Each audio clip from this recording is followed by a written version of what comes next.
প্রেম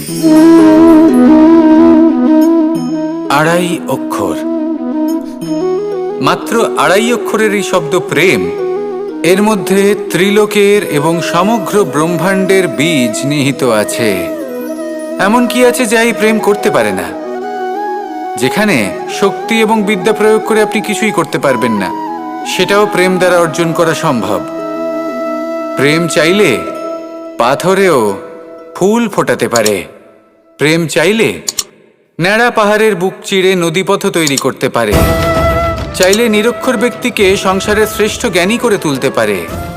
শুধুমাত্র এই প্রেমের জন্য সবার দুষ্টু কানাই ঘনশ্যাম হয়ে উঠেছিল।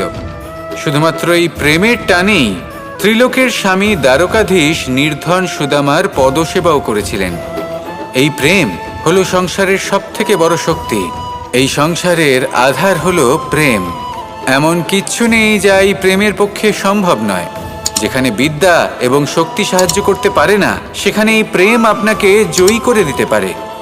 তাহলে আসুন আর আমার সাথে ভালোবেসে বলুন, রাধা রাধা।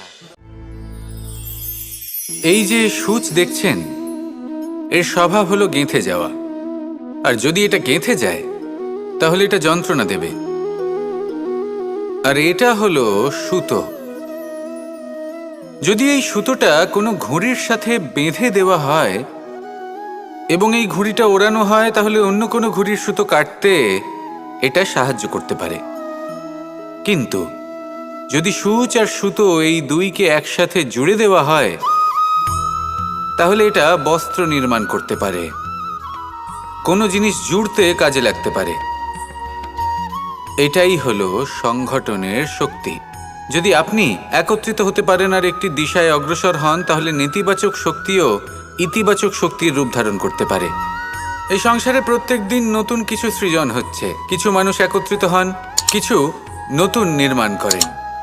কিন্তু এই ক্ষেত্রে এটা বোঝা প্রয়োজন যে আমরা কেমন সঙ্গ লাভ করছি, কার সাথে আছি। যদি আপনি সুতো হন আর ঘুড়ির সাথে যুক্ত হন, তাহলে হয় অন্য ঘুড়ি কাটবেন বা অন্য কোনো ঘুড়ি আপনাকে কাটবে।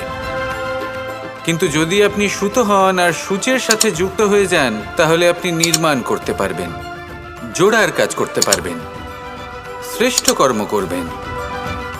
এই কথা মনে রাখুন আর আমার সাথে ভালোবেসে বলুন, রাধা রাধা।